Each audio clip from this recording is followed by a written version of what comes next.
Please. Start with Wake Forest. Wake Forest is 4-8. They hired a new coach. Dave Clawson tapped out, said no mas. He's officially retired. We do have somebody new entering the conference, if that's okay with you. A new bombshell. A brand new bombshell is entering the villa. I was stalling because I couldn't find the sound on time, but Jake Dickert, formerly of Wazoo, the last time he coached east of the Mississippi was in 2007 as a grad assistant for Wisconsin Stevens Point. Not terribly east of the Mississippi, to be clear. Stone's throw away. Look. By the way, just on that note, Jake Dickert might lead the nation in week 1 or week 2 when there's a shot of him on the sidelines of like, no more Clawson. That like people are learning of that. Oh, yeah. Via a lower third underneath him on an ACC network broadcast. Yeah. Really good coach. I give kudos to Wake for going out and getting a young guy with good experience and a good track record.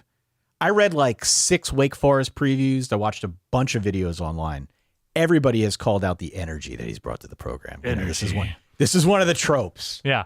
Really good vibes, good energy. That doesn't win you games, but it is, I think, if you're a Wake fan, refreshing to at least have good vibes after going 4-8 on back-to-back seasons. Jake Dickert also had the quote last year, again, speaking of the energy stuff, where they tried to, somebody asked him about Oregon State and them being in like a similar boat and like banding together. And he had the quote, was like, they're not our friends. They would have left us in a heartbeat if it were up to them. Oh, yeah. And I love this guy. I appreciate the candor. He's a good coach. He's a good quote. Sign me up.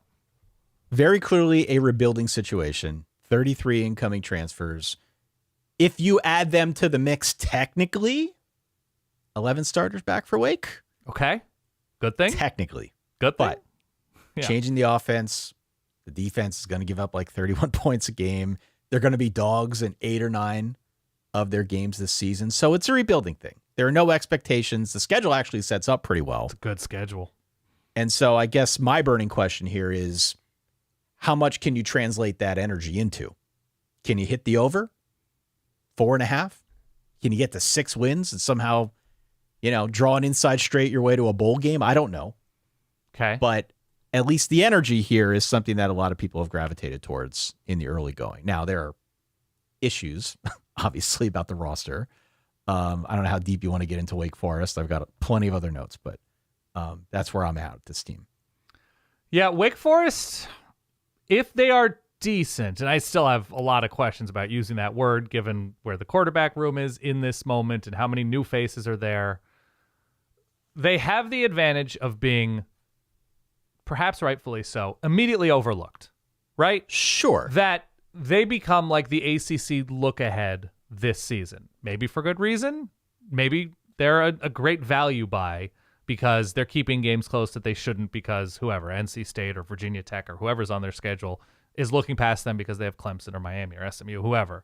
That like Wake is going to have that immediate advantage that perhaps shoulders are relaxed a little bit with teams that they're playing, early kickoffs, whatever. It doesn't seem like a big game atmosphere playing against Wake. Like if it's a home game, maybe people aren't as excited in the crowd to be going to a Wake game. If it's a road game for a team, maybe they just don't think it's that big a deal to play at Wake Forest. I like that a little bit. I don't know if it means 6 wins, but I think especially early on in the season, I think, what do they have? NC State early on, I believe. Yeah. Like a couple of flawed teams thinking they can just waltz in and take down a first-year coach for a team that has been up and down. I don't know. All of a sudden you're down 14-3 to Wake, and you're like, how did we get here? Counterpoint. I understand. The counterpoint is reality. Counterpoint's reality. Also, Robbie Ashford is still playing. I didn't want to say his name out loud, but yeah. I saw this on the sheet here that I put together for Wake Forest. I let out an audible groan, like, "Oh no, yeah, not another Robbie Ashford season." But that said, okay, if not you're going to another Robbie Ashford season, woof. Yeah, exactly. If you're going to trot him out there, he's going to be your starter. It's not the worst scenario for this because I like the running back. Demond Claiborne went for over 1,000 yards last year. Should have a pretty good line in front of him. If you stay ahead of the chains, if you focus on the ground game, that you could make that work with Robbie Ashford. You don't want him making high leverage throws. I can tell you that. Yeah. But in theory, Wake lining you up, trying to run it down your throat. That's an interesting zag that could be fun. I don't know how successful it's going to be, but I think that's the template if you're going to try and go with it. I would just keep going with the slow mesh. No, just it's gone, man. Keep it going. It's the most annoying thing to play against. Yeah. The other thing that I'll add here real quick, then I want to get to our final team Stanford. Yeah. Scotty Hazelton, new defensive coordinator. You actually might be surprised by this. Scotty Hazelton wants to run an aggressive attacking defense. Does he still have the great beard? I believe so, yeah. Okay. Aggressive attacking defense, another one. Can only do it if you got a pass rush. Right. Not clear to me that they do. All we know is that they're going to try and that there are some more proven playmakers in the back seven, guys like Devon Patterson, who are going to need to wear a bunch of different hats.